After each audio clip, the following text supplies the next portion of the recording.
And we have contact right now with Zigor Munez and a special guest, Peter Shannon, bassist and guitarist for Thorndale. Hello, Zigor and Peter. Hey guys. Hey, how's it going? Hey, how you doing? Can you hear me? Yep, loud and clear. Okay, likewise. Well, guys, first of all, it's an honor to have you here at Rock of Ages on AFM. Well, I'm happy to be here. Yes.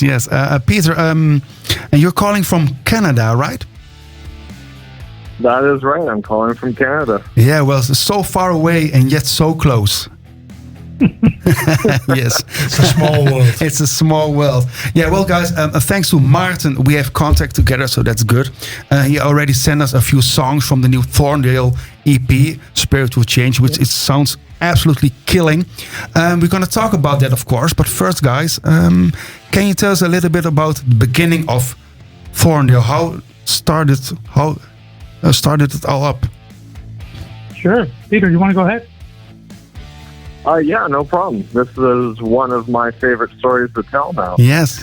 I got an email from Zigor, and it was really just out of the blue. I almost thought it was a spam email and deleted it.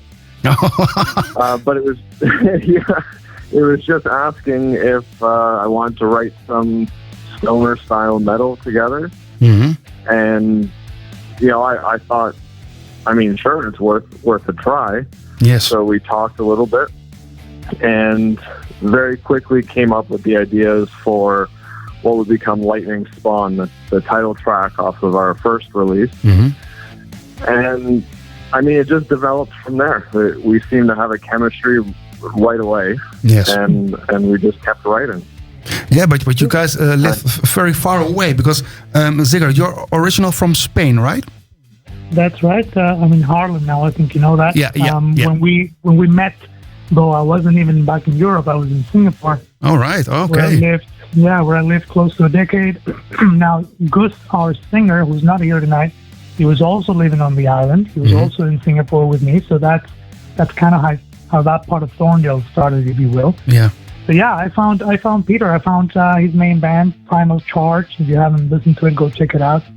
It kicks ass. It's really good. So I found him through that, and then the story Peter told you. I emailed him. Luckily, he read my email. He didn't think I was a scammer. No. And here we are.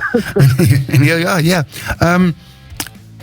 What kind of vision did you have for Thorndale? It's kind of what kind of vision would you like to have for Thorndale?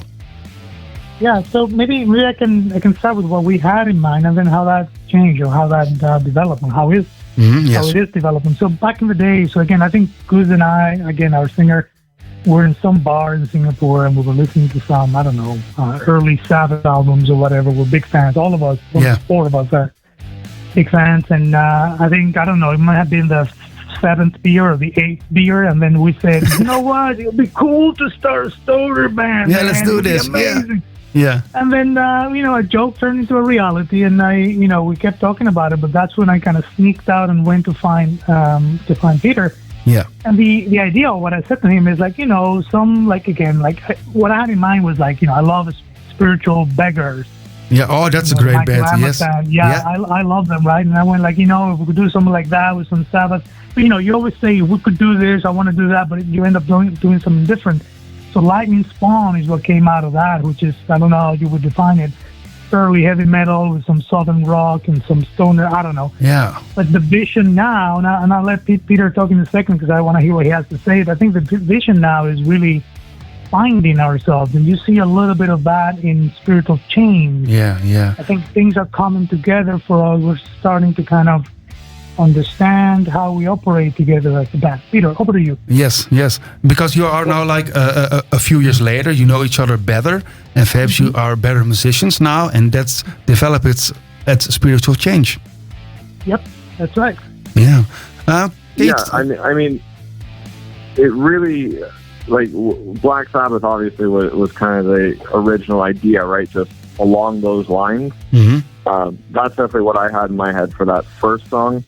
And then I hate the idea of writing the same song over and over again. No. So we tried a few different sounds, a little more up-tempo, a little bit slower, a little more lighthearted, kind of just to see what felt good. And now after writing so much together, we've learned a little bit more too about what we like, what we don't like, and what we want to try. So that's kind of where we've just found our own direction. Yeah, that's nice. Yeah, and when did you start writing songs for the new EP for Spiritual Change? I think it was for Spiritual Change. I think it was right after, or even right before. Peter, correct me if I'm wrong. Right before we released Lightning Spawn, right? Lightning Spawn came out last year, right? Yeah, it was before. It was right before it came out. Oh yeah, with the single. Yeah. Okay, yeah. And and it has like 6 songs. Is it an EP or a full length? Because I've read different things, but depends who you ask, right? I think the official definition is number of songs, but also playtime. Yeah. I think the total playtime makes it an EP, but I don't really care about that. No. An EP or whatever you want to call it, it's music, right? Yeah. Now we've heard this a lot. We've heard, when are you going to come out with a full album? And we're actually working on the 3rd album yes. already, and that is a full album on both definitions, number of tracks and also playtime. So the joke now is, are we going to screw up now that we, we record a full album? Is it going to sound like shit because it's more songs? And I'll tell you this, and I'll stop with this. The whole EP thing, the whole 6-track thing, I am very religious about one thing. I don't like having fillers in albums. I don't believe in just writing stuff to fill an album. So that is why, I guess, my fault. That is why we've done 2 EPs. Yeah. So you have all killer, no fillers. That's it. Yeah. You got it. And can you tell us a little bit about the lyrics on the new record? Sure. So I write most of the lyrics along with Gus. So I might start, the foundation of it or whatnot. I do not write his vocal melodies. I don't do that for anyone. I don't tell anybody what to play. No. That's exactly why we put this together, so that we would all bring what we want to bring. So the lyrics are they've always been about like stuff that happens in life and whatnot. Many of us, or the 2 of us, have been roaming for a while. We don't live in our country of origins. I've been away from Spain 33 years. Yeah. Was away. I think he's still away, right? He lives in Texas, right? So he's not originally Texan. But yeah, stuff like that, like, what's it like to change with the time, like who you were, who you are, who you're going to be, and how your surroundings change you. That's one.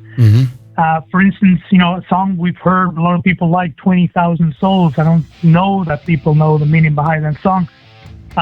That's a song about Tokyo, the city of Tokyo in the 1500s. Okay, yeah. And life was pretty brutal, and how law was applied, and what happened to thieves and what happened to rapists and whatnot, how society operated in that time. So the title comes from the population of Tokyo at that time. They only had 20,000 people living in Tokyo. Yeah, so that's where that comes from. Interesting, yeah. So, yeah, stuff like that. Real life kind of stuff that happens to us, or something that we hear about or whatnot. God's Pain, for instance. It's about like what happens when you die, right? What happens where in the afterlife. All about life. Yeah. Correct. But also the whole idea of, we're fighting so hard to get this money or get this thing, get this house, get this car, whatever. Yeah. And then you die, and that's it. You don't bring any of that. No, that's true. when you're gone, right? So you get judged by the gods of pain. You don't bring any of that to the afterlife. So that kind of thing. So the album is about daily stuff that everybody should recognize, perhaps. Pretty much, yeah. Yeah, that's nice, yeah. And what about the near future for Thorndale? Is there any chance that we can see you guys live on stage? Because this music needs to play it live. Yeah. So we played last year. We played in Wateringen. Okay. With naar. Yeah, we had a show there. That was cool. And yeah, we're not close to it, of course. Logistics needs to work out. One of us is in Texas. Martin and I are here in the Netherlands, and Peter is in Canada. But everything is possible. Nowadays, you see a lot of bands whose members are spread across the world, and they make it happen. It's still touring, right? We're not close to that. We're looking actively to play gigs naturally in the Benelux region, right? So Netherlands, Belgium. We had a chance to play in Germany. We're working on that, so stay tuned. Yeah, we will. Yeah. let's just say that we want it really badly. Yeah. We want to get live again. That's on our radar. Okay, yeah. So and when you're gonna play live, I think we're gonna see you guys live. We're gonna look at you, so we're looking forward to that. Thank you. Yes. we enjoyed that gig last year. We played with Dickie Curtis. Oh, nice. Yeah. Yeah, we enjoyed that very much. That was a hell of a time. I think you guys flew in, Peter. You flew in for like 5 days or whatever, just for that. Yeah. Yeah, that was it. Yeah, it's very nice, man. Yeah. Oh, guys. Well, thank you very much for this interview, man. And when you all are together here in the Netherlands, maybe sometime you can come here to the studio. That will be awesome. Love to come. Maybe. That sounds awesome. if possible. But okay, for now we're gonna play 20,000 Souls from the new Spiritual Change album, I will call it. And we want to thank you very much. And we see each other sometime somewhere on the road. Thank you so much. All right, bye bye. Yeah, thank you for having us. Thank you, Al.